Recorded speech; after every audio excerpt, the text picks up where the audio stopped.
Welcome to another Tab Live Fire video. Today we're going to take a look at a Mk1 Bren. Introduced in 1938, the Bren remained in British service right through into the 1990s. Based on the Czechoslovakian series of ZB light machine guns, its name comes from an amalgamation of its origins, BR for Brno, the factory in Czechoslovakia, and EN for the Royal Small Arms Factory Enfield, where it had been adapted for British service and was to be produced. The Bren was chambered in .303, was gas operated and fired from an open bolt.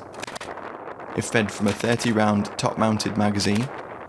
As such, the sights were offset to the left, meaning that the Bren could only be fired from the right shoulder, which as a lefty I quickly realised. As a Mk1, the gun has the original profile buttstock, with the fitting for a rear folding grip and tripod attachment point. It also has the drum rear sight rather than the later ladder. It has a folding cocking handle, and the gun also has the earlier pattern height adjustable rather than fixed bipod legs. This example doesn't have the scope mounting dovetail machined into the left side of its receiver, or the folding grip and the hinged shoulder rest in the buttstock. This indicates that it's a Mk1 modified gun, which was introduced after the evacuation of Dunkirk. The British Expeditionary Force lost most of its 30,000 Brens that it had taken to France. Only around 2,000 Brens remained in inventory in the summer of 1940, so increasing production was essential.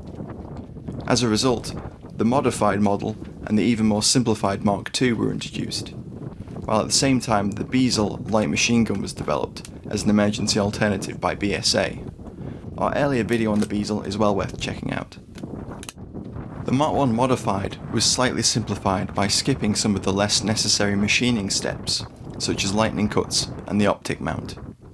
The gun's marked Mk1, followed by an E within a D, 1942, which indicates that this gun was made at Enfield. The Mk1 modified, along with the Mk2, were the most produced versions of the Bren, making up the majority of the 500,000 or so Brens produced during the war. The Bren's relatively slow rate of fire of around 500 rounds per minute makes it controllable and very easy to fire single shots while in full auto. Let's take a look at the Bren in slow motion.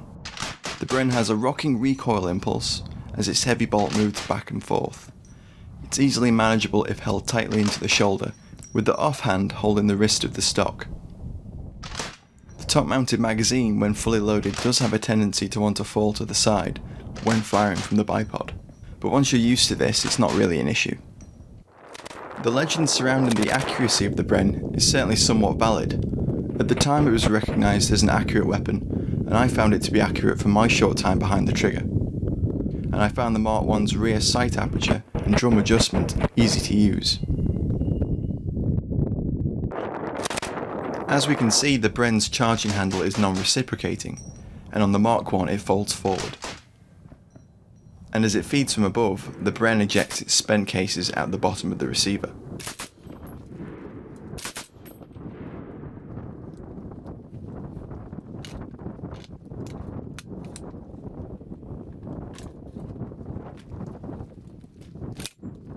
The gun has a sliding dust cover for when the magazine is removed.